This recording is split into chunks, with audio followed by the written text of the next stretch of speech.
ولا تسبوا الذين يدعون من دون الله فيسبوا الله عدوا بغير علم كذلك زينا لكل أمة عملهم ثم إلى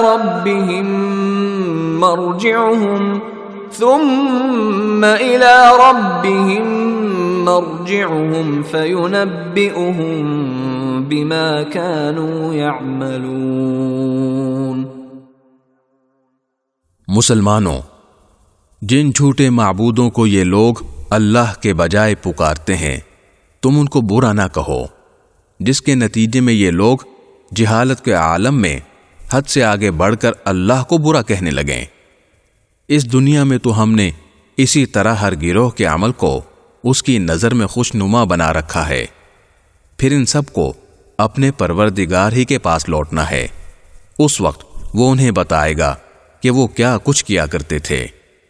وَأَقْسَمُوا بِاللَّهِ جَهْدَ أَيْمَانِهِمْ لَئِن جَاءَتْهُمْ آيَةٌ لَيُؤْمِنُنَّ بِهَا قُلْ إِنَّمَا الْآيَاتُ عِندَ اللَّهِ وَمَا يُشْعِرُكُمْ أَنَّهَا إِذَا جَاءَتْ لَا يُؤْمِنُونَ۔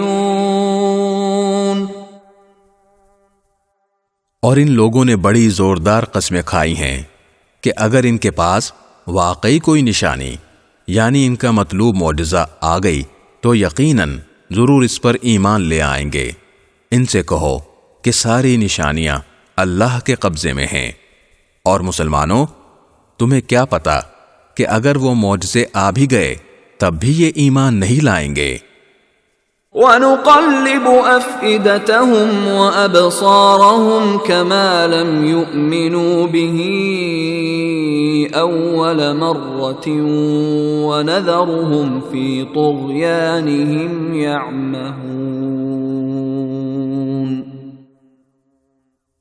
جس طرح یہ لوگ پہلی بار قرآن جیسے معجزے پر ایمان نہیں لائے، ہم بھی ان کی ضد کی پاداش میں ان کے دلوں اور نگاہوں کا رخ پھیر دیتے ہیں اور ان کو اس حالت میں چھوڑ دیتے ہیں کہ یہ اپنی سرکشی میں بھٹکتے پھریں۔